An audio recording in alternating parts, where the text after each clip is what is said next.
Greetings, ladies and gents, and welcome to today's Reddit Quickie from the subreddit HFY, called Cleansing Arc, written by Regal Legal Eagle. The link to the original will be down below. And as always, I hope that you enjoy.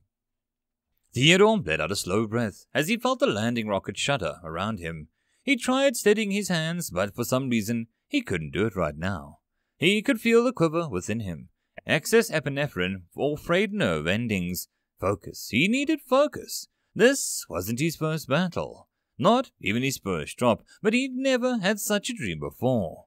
Did he tell anyone? He cast a wary glance to his side and some of the other men in the rocket. Did you read the Comrade General's letter? Thurston was asking Jones, his usual partner in mischief. We embarked on a great crusade. Soon our mighty nation shall stretch to the Borealis Bay and the Cliffs of Fire. Yes, I read it. He sure can write a fancy letter. But let us hope, comrade, that his battle plans are half as well devised. Jones shook his head for a moment and checked the sights on his M9 for the dozenth time. Theodore looked away from them once more. He better keep his dream to himself. Considering the importance of the bird, either everyone had a similar dreams, and it would be pretentious of him to think it unique, or no one had such dreams, and they might think him nigh heretical in suggesting that he had been visited in such a way. Maybe he should see the comrade chaplain about the potential battle fatigue. No, that might jeopardize his position. He knew he had to be stronger than the others, for he was not just a soldier. He was part of the elite and brought the true power of America to their foe. One of the rubber souls, he had proven himself time and time again in the battle, and this would be no different.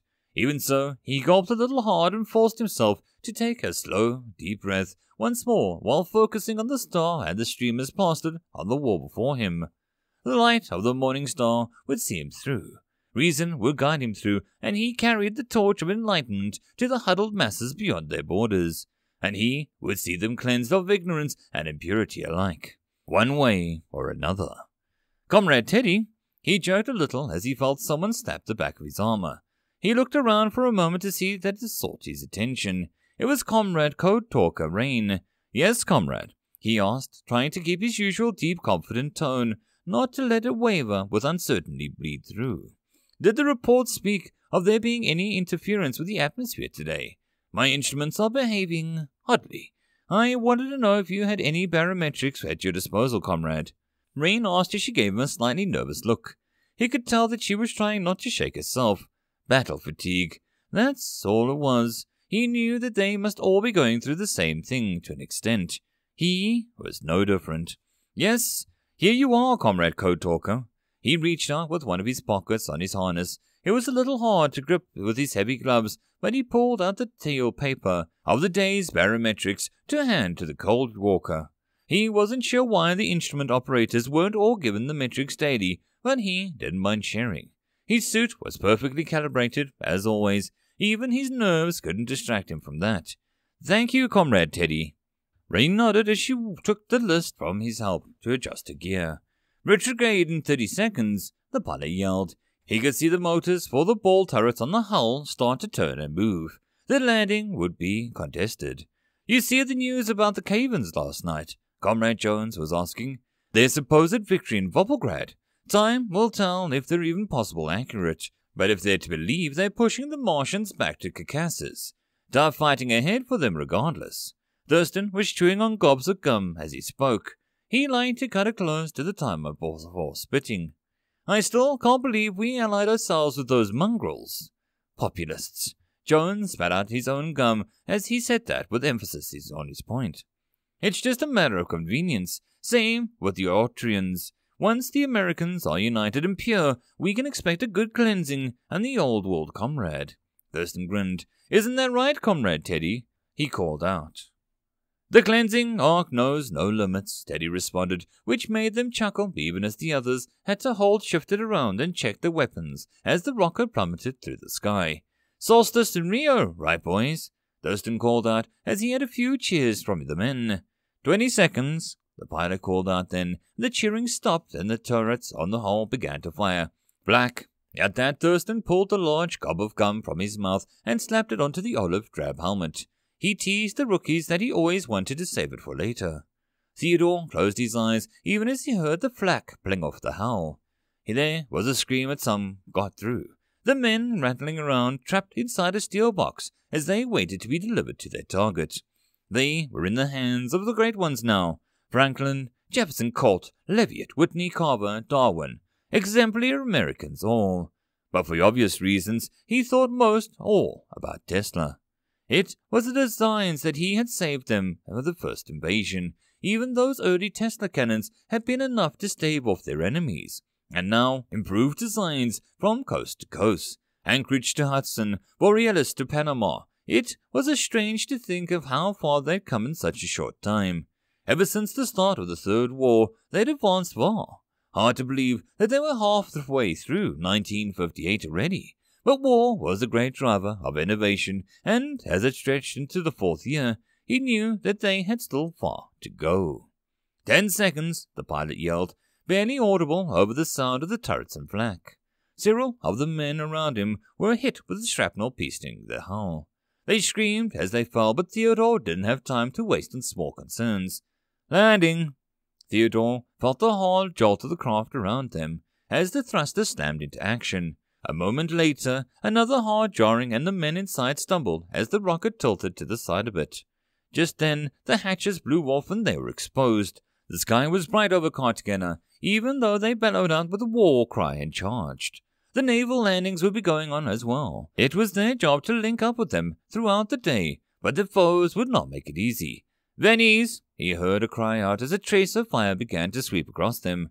To his left and right were dozens more rockets impaled into the earth as if they were discharging their cargo. There wouldn't be any stopping this tide of humanity as they broke upon the defenses around the city. It was only a question of how much blood would be spilled in the process. Get to the teeth! He heard the comrade captain call out, and the men rushed forward towards the cement tank traps before the line of bunkers that cut them off from the city. Theodore just ran forward, ignoring the cries and screams around him. Some of the soldiers tried to return fire, but the withered hail of machine gun fire swept across their ranks. Behind, one of the rockets exploded as an artillery fire began to rain down on all of them. The cost would be high, but they would not fail. On he ran, falling behind many of the others due to his heavy suit, but he was able to struggle for a few rounds that fired his way. They didn't think to focus on him. Their mistake. He finally made it to the base of one of the dragon's teeth and gasped to catch his breath. "Are you ready, Comrade Teddy?" He looked over to see Captain staring at him, and he nodded quickly. "Covering fire!" The captain called out, and around him the soldiers leaned out over and began covering fire on the nearest bunker. Many of them were cut down even then, their cries and screams reaching up to join the cacophony of battle that was deafening all around him. But Theodore rounded his cover and ran to the bunker. He could see a muzzle flashes of the machine gun. It was almost a continuous flame as it spat death across the field. Tracers flashing over and around him, but let them have their chemical reactions and their lead. He was human. He was a good conductor. He was a rubber soul. He answered with a higher power, the higher voltage. He had the very power of the gods themselves at his fingertips. He wasn't a mere soldier. He was a Tesla trooper. His hand reached out and he couldn't help but scream as it unleashed his first bolt of the day. The white-blue electricity arced from his hand, streaming into the open firing slit of the bunker.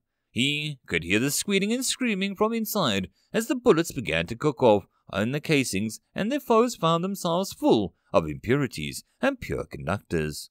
A charred body flopped out from the firing slit then, steam as it cooked. The long-limbed Venusian barely distinguishable as its 4 eyes had become vacant, steaming holes in the already twisted and ugly face. Behind him, many of the soldiers cheered, but Theodore just pushed on. Rushing around the side of the bunker, he could see more in the trenches. The green aliens lined up in the khaki grey uniforms as they tried to stem the tide of humanity crashing against them. One at the edge saw Theodore and screeched a warning to those around it. But it was too late for that, and he was almost upon them. "You wanted our free wireless power? Then take it," he bellowed out, even as he reached out to let the lightning shoot forth once more. The aliens screamed as their bodies twitched and danced, as if they were nothing more than puppets, and their puppeteer was pulling their strings. They streamed and charred, and the lightning ran through them, cooking flesh and ammo alike. Further up the trench, more aliens broke, turning to jump out back and run for the city. They were more cheers as they dropped into the trench to follow, but stopped as he saw a figure before him. It was another human. But he wore a khaki of a collaborator soldier. The damn Iberians. He folded his first sign of divine beings from the heavens. They had always been weakened by their religious temperament. The man was trying to reload his rifle, but obviously panicked and terrified as Theodore approached him. So he finally threw down his rifle and raised his hands. "No clemencia, por favor," he begged. "May the cleansing arc burn away your impurities." Theodore replied and lit his hands. The man cried out and tried to turn, but the lightning was far faster as it bathed him in a pure white glow. The collaborator screamed as he too was cooked until Theodore closed his hands to break the arc. The man fell dead just as Theodore's comrades began to jump into the trench around him. "Good work, Comrade Teddy. Come on, men, we are going to push to the city. Comrade Teddy, take our Comrade Code Walker towards that hill. We need an update to command." The captain pointed to the nearby hill, just in the front line of the bunkers. He could see a submachine gun nest upon it, but it would be quickly destroyed. "Yes, Captain Comrade," Theodore responded and raised his pointer and pinky fingers in salute. Then he had to haul himself up the back of the trench, rolling out onto the dirt as he scrambled to his feet and began to run towards the hill. All along the line, he could see men breaking through as more Tesla troopers, like himself, purified the bunkers in pure electricity. His heavy metal armor made it difficult to rush the hill, but it meant that the Vennies firing upon him could do little but watch in horror as their rounds bounced off of him. The aliens and the rest atop of the hill grabbed their guns and turned to flee as he approached, but it was far too late for them as he reached out with them and made them dance and fry. As they dropped dead, he crested the hill and looked out across the trenchwork between them and the city proper. In the far distance, he could hear the naval guns firing and the city, and he knew that the invasion was progressing. "Titan!" He heard a warning too late, and the ground around him erupted. Theodore was tossed into the remains of the machine gun nest, amongst the bodies of the crew that he'd just killed. His ears were ringing hard from the suit as it acted, much like a giant bell as it took the brunt of the explosion. He groaned out in pain and could taste iron and ions on his tongue. His right leg was wet, and he couldn't sit up. His helmet was too heavy. With a painfully slow hand, he moved up to unlatch his helmet, only to notice that his right armor was bare. His gauntlet was gone and his armored arm had been shattered off in the blast. If it weren't for the padding on his organs, he wouldn't be liquefied in the explosion. Theodore slowly rolled side to side. Like a turtle stuck on his back, he tried to get up. Finally, he managed to slowly turn himself over and prop himself up on his hands and knees. There was a snap as his helmet fell off, leaving him a metal chest piece held together by leather straps. The ground around him began to shake and rumble, and he looked down the hill towards the city once more. A Titan in khaki grey armor was lumbering up the hill towards him. They were giants over 10 feet tall, or maybe even a dozen, and they carried cannons fit for a tank, if not a battleship. Theodore felt blood dripping from his nose and his lips, and he watched it slowly ascend the hill towards him. It was smart as it fired upon the other Tesla troops across the field. This Titan knew that its black carapace had heavy armor would render it almost invulnerable to small arms, and they hadn't expected Titans, so they didn't bring any stovepipes. None of the other Tesla troops would be able to get close to it before killing that cannon he carried. It was up to Theodore. He had to kill it. But how? His gauntlet was gone, his suit was ruined. How could he do it? There was a flutter, and then he looked up to see his right. A bird had landed, its eyes closed. His dream. This was it. This was real. It had spoken to him. It slowly began to crawl towards the bird, even with the Titan stomping closer. The bird sat still, waiting for him, perched on the ruined power coil. Theodore's ears slowly began to stop ringing as the sounds of the battle became clear yet again. His crawling was slow, and he had almost made it. His fingers reached out for the bird. It could only... Ah! He cried out as a heavy foot pinned him down into the dirt. as the Titans had stopped him. "You will die today, human. You will know failure." It was a deep voice of the Titan mocking him. "The worlds and moons are united against you. This planet cannot stand." He heard the sharp crack of a lava lance then. So, they had Mercurials too. How had intelligence missed all of this? The Vinnies and the collaborators in the front line were what? Decoys, bait, to lure them in? But Theodore ignored that, and the Titan, and kept reaching for the bird. His fingers were so close. It was looking right at him, eyes still mercifully closed. His fingers just barely brushed the softest feathers that he'd ever touched. He thought of home. He thought of the farm. He thought of his parents, his brothers, his sisters, his comrades, and he thought of the trifold flag. "Cleanse me!" he screamed out then, desperately trying to grab the bird. "What is this? A bird, idiot human!" The Titan growled, and his foot came up, no doubt to fully stomp and crush Theodore's head. But without the force pinning him to the ground, Theodore could reach, his hand closing around the bird. "I give myself in death to save my comrades. I am a rubber saw. Cleanse me!" He screamed with a little air that he had left in his lungs, and the bird opened its eyes. He cried as he saw the pure white light pouring out of its eyes, and was bathed in the most intense and pure lightning that he had ever experienced. There was a screaming all around him, some of his own, some of the Titans, some he didn't know. And the entire world went white. He was at peace. The pigeon had spoken to him. He was a pure conductor. He was clean, and now he could rest. "Comrade Teddy!" Everything hurt. He whimpered and cried. He couldn't rest. "Comrade Teddy!" His eyes slowly fluttered open. The pigeon looked at him for a moment, its eyes piercing blue. "Comrade Teddy!" It was speaking to him.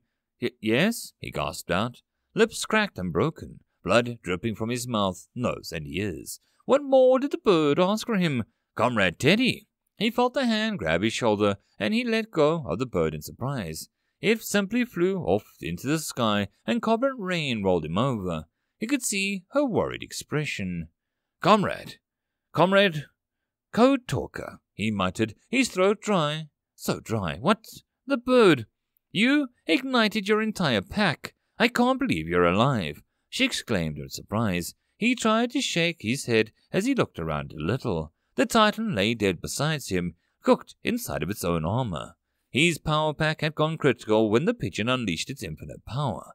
Must have. He tried to tell her, but he couldn't. His lungs burned. His throat was on fire. "Don't talk." She propped his head up a little, and he felt the cold canteen press against his lips. He nearly threw up, the feeling of cold water being poured into his mouth, but thankfully he only spluttered a little and managed to get some of it down. "Be still, Comrade Teddy. I must call command now. Be still. We might salvage this thanks to you," she told him, and set down the canteen beside his head. Turning away from him, he saw her grab her handset as he began to speak in her native tongue.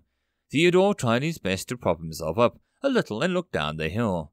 There were the Mercurials out across the field, mixed with the Venusians and collaborators.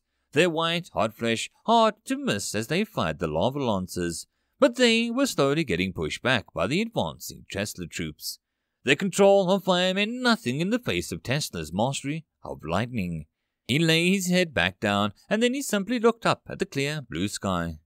Third World War raged around him, but for now he was done. He was a good conductor. He was a rubber soul. He was cleansed by the Ark. And as he watched the lone pigeon fly past, he knew that he was pure. Now he could rest. And that, my friends, is the end of this Reddit Quickie. I hope that you enjoyed. If you'd like to support the channel or the author, all the stuff is down below. And as always, I hope that you guys have a good one, and I'll see you in the next story. Cheers.